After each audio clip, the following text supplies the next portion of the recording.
Well, hey guys, so here's what's on the bench today. All these guitars need restrung. This is a Paul Reed Smith SE, and this looks like a Tonar. It's a P20. So I don't know if you guys can see the label inside there, but that's what we get to restring today.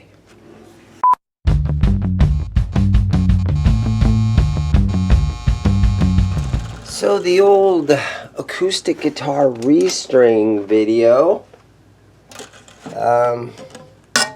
if you're watching this, thank you guys very much, because this isn't the most exciting restring video that's out there.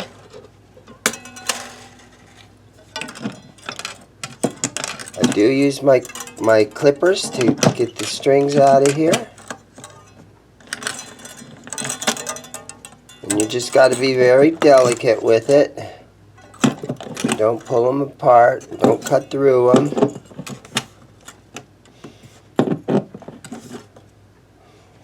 Get these babies out of here. PRS SE. So this is the imported Paul Reed Smith. It's got the nice bird inlays there.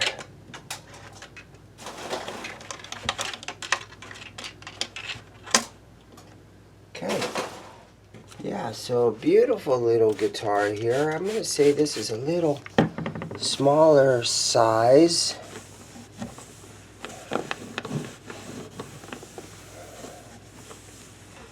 Shine it up a little bit here. Bought this guitar about a month ago. It's time to restring it and get it ready to resell.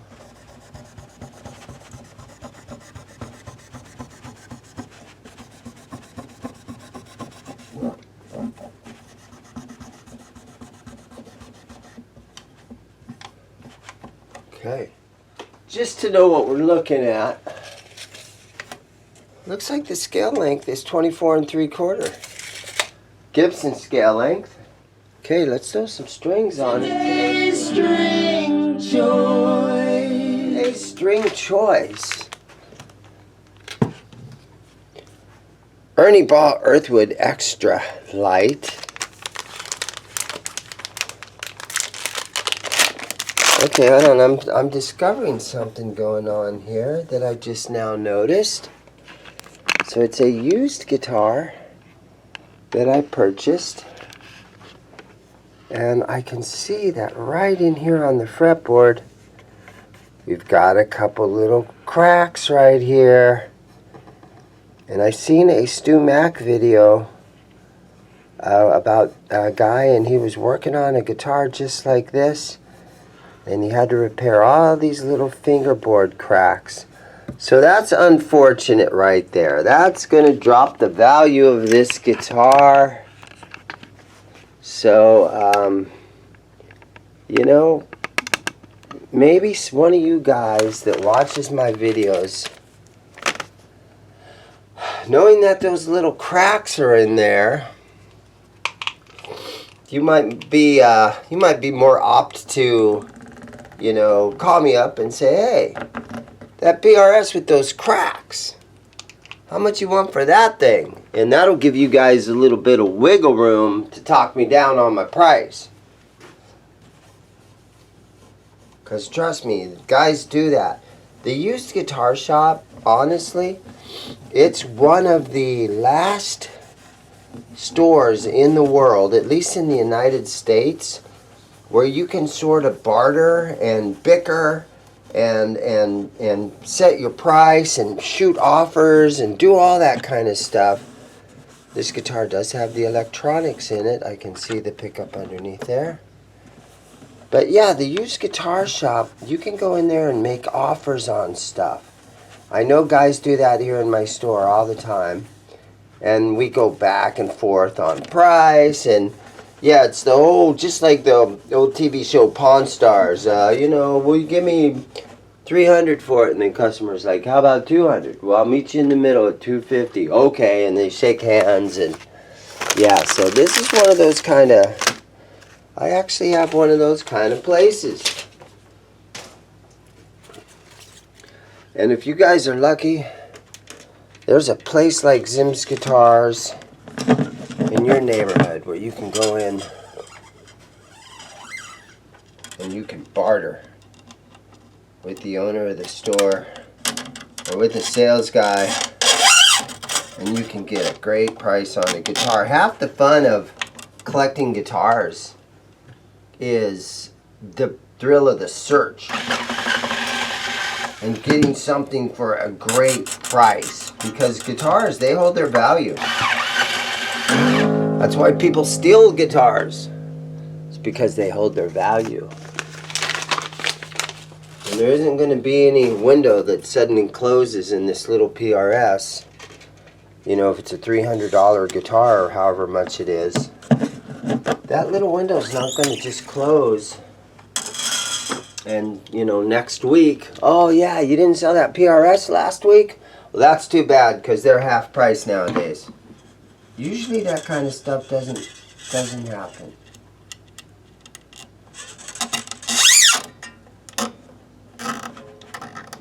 And it is a fun hobby for a lot of guys to collect guitars. And it's a great hobby for a lot of guys to flip guitars. You buy a used guitar out of a pawn shop somewhere, and you try to make 50 bucks the next time you know, you play it for a while, and then you sell it.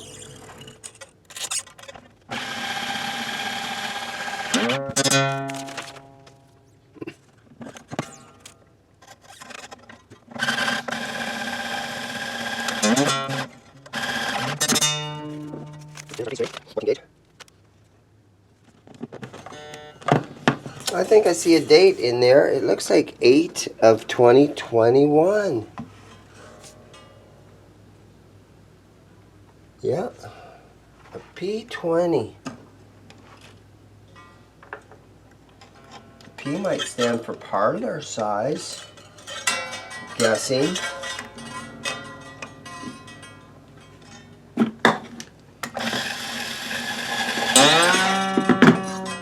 Yeah, PRS is going to take over with all their accessories. So all the guitar gadgets that you can get, PRS is actually making their own strings. They're going to make their own capos and their own guitar straps and all the accessories that you can buy when you go into a guitar shop.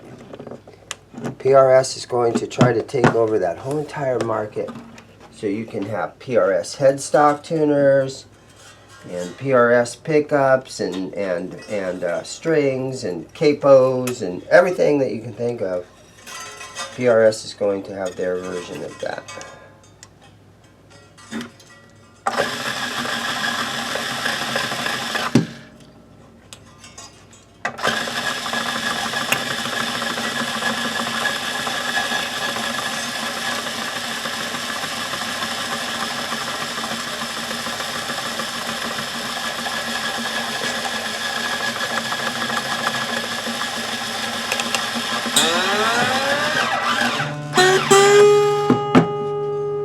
Okay, let's tune this thing up.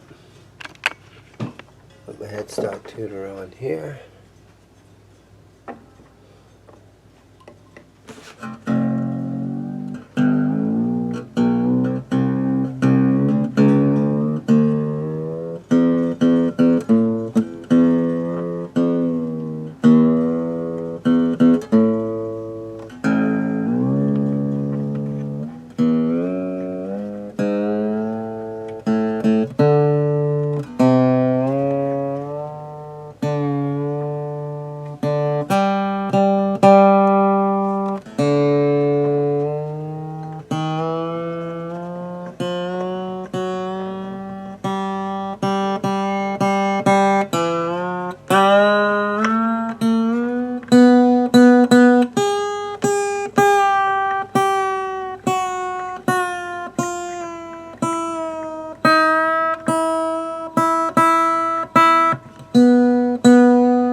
PRSSE barter size guitar.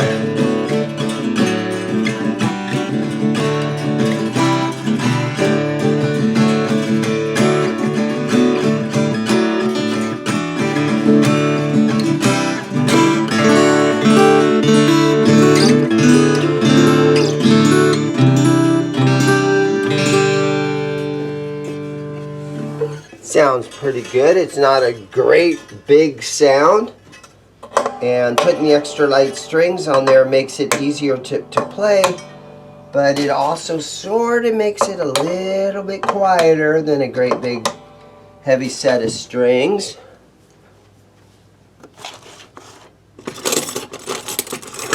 So let's see, let me grab a guitar pick.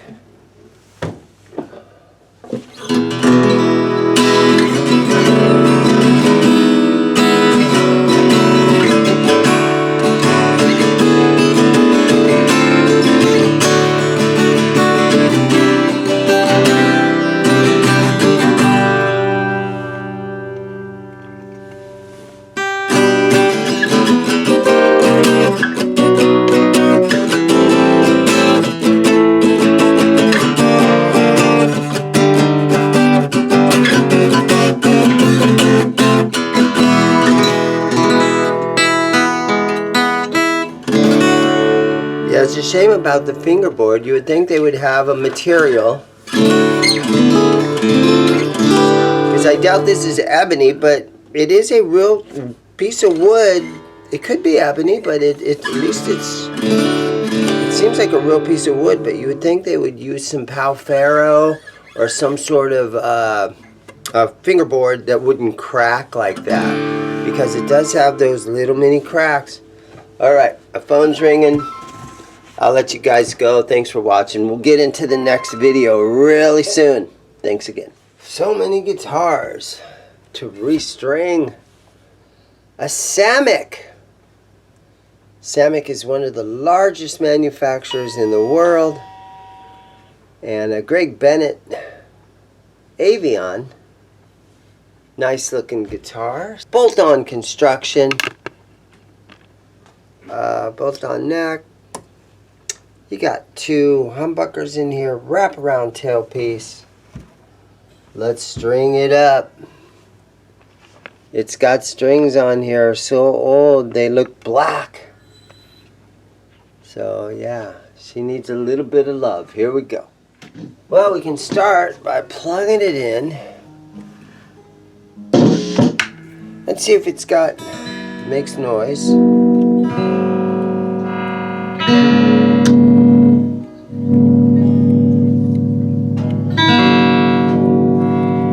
Nice. Seems like that works good. Let's just go ahead and pull the strings off of it.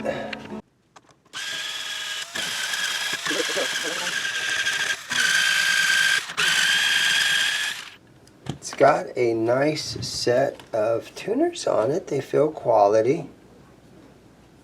Crafted in Indonesia. It's stamped a second with a different serial number on there.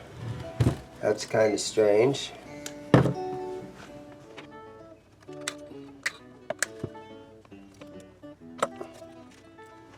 Okay, so let's clean the fretboard. I got some simple grain. I'm gonna spray some on a rag, spray a little bit on the fretboard there. And let's just clean this up and see how it looks.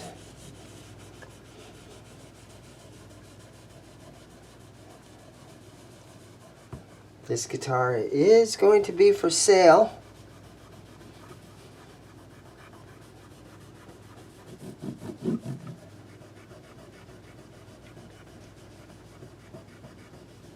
And this is one of those kind of guitars that I'll probably price it, around the $150 neighborhood, something like that. Alright, so it's getting nice and clean here. Guys, keep it in mind if you want to support my channel and have me keep making videos for you. There's links in the description down below where you can get yourself a t-shirt. Go on Teespring. There's hoodies and coffee mugs and all kinds of stuff with the ZIMM'S guitar logo on there. And that really helps the channel. And there's an affiliate link for Amazon, so the next time you go on Amazon to buy strings or whatever you guys are buying on Amazon, click on my Amazon link for me. And I make like a nickel for every time you guys spend $100 or something like that. And if you really want to help out, I do have a Patreon account. You can sign up. And for like $3 a month, you can be a Patreon member. And I would really, really appreciate that. And again, keep leaving me comments because I've had some great comments lately. And if you guys want to give me your opinions on how I can restring these guitars and do a better job at them, or anything that you think is valuable information, leave a comment. And I read a lot of my comments. I'm going to say I read almost every comment. And I enjoy that part of it. I enjoy having somebody I can talk to while I'm stringing up these guitars. That's basically what you guys are doing for me here. Alright, so I've got my fretboard guard, and I think this is an item that you can buy on Amazon, or I think Samick. Comes to two different sizes. Got one size for up here, and then once you get up here, you tend to use the smaller one. Okay, and then what I do is I just fold up some 1000 grit sandpaper, and I just hit the frets like this. And this just takes the dirt off of them.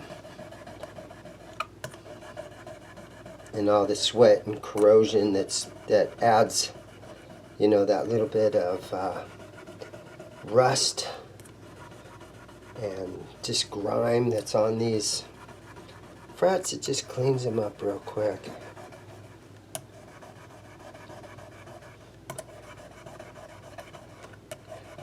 And I do these videos, you know, I'm on pace where I'm doing 3 or 4 videos a week. So it does give me something to do down here. It's a Tuesday right now, Tuesday afternoon. It is a Moody Blues song today. And I'm down here stringing guitars. I did a PRS SE parlor size acoustic a few minutes ago. Now I'm working on this little Samick. Alright, so we can get in here, we can kind of look at these frets. The fret ends on this guitar feel really good. The binding is in great shape. It has a very thin profile to it. It's kind of shreddy.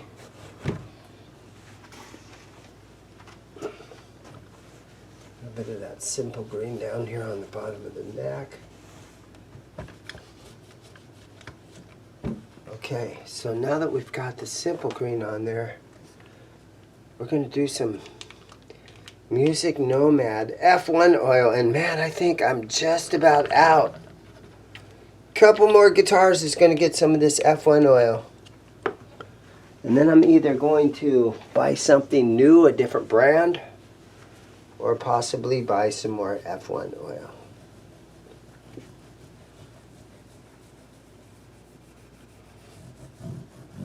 So you just kind of spread that on there. Let it just soak in and hydrate.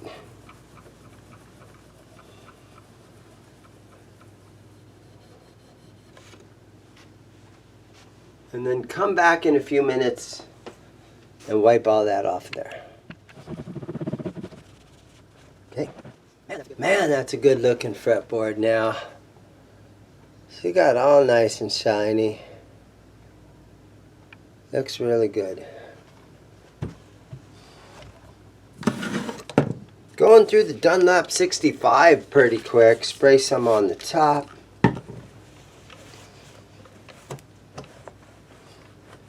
Yeah, Samick, huge company, huge factories.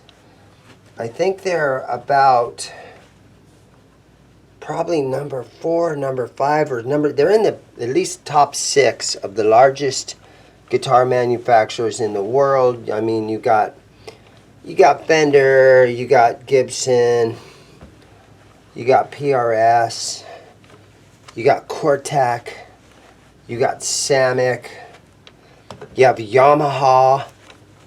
Wow, that shined up nice. But yeah, those are the big guys. And so Samick built a lot of guitars. A lot of those Epiphones from the 1990s. A lot of those Squires. Back in the day, the serial number started with an S. That was all Samick factory stuff.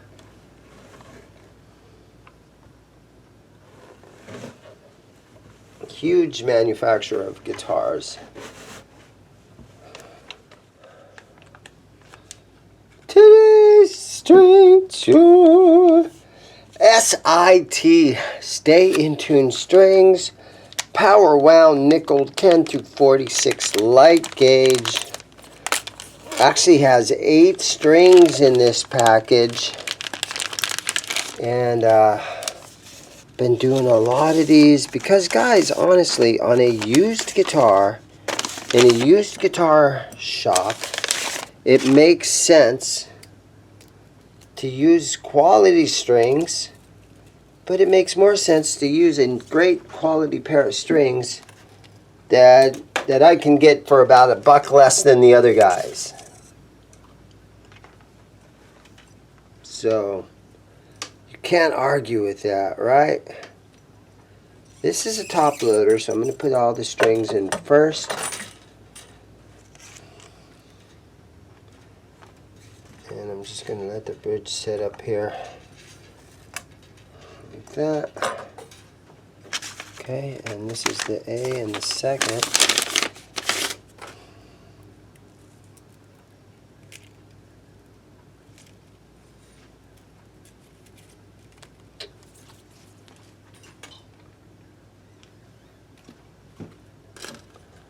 Yeah, so a lot of the YouTube channels that I watch lately. I watch Johnny Bean TV a lot because they talk Van Halen all the time. And I'm part of the Tuesday night show with Johnny Bean TV. And I watch all the YouTubers out there. But I watch some of the smaller guys. I've been watching Ben Coombs lately, just sitting and talking about whatever. And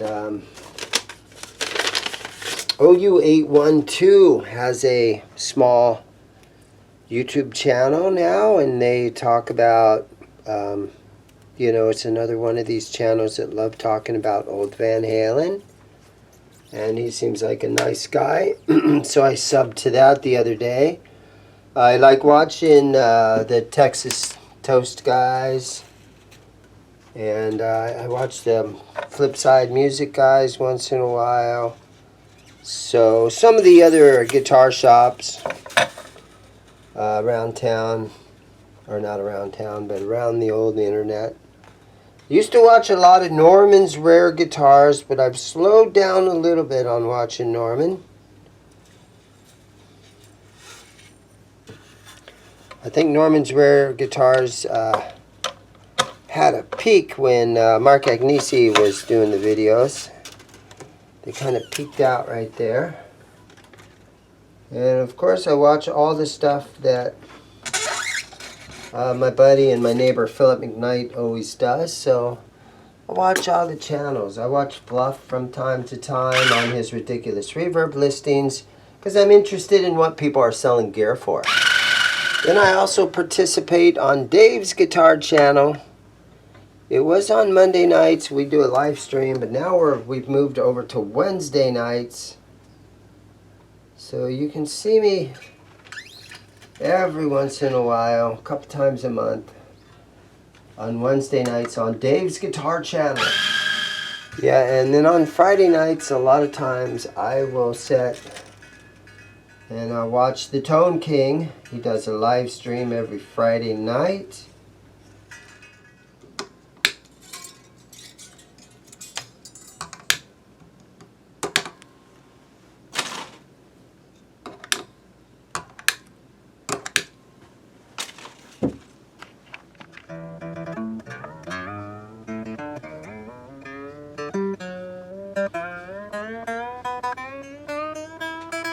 Yeah, quality guitar right here. It's in really nice shape. The frets turned out really good. I don't see any little divots or anything in the frets. It's shined up really pretty. And this one is for sale. Thank you guys for watching. Everybody have a great day. Go back.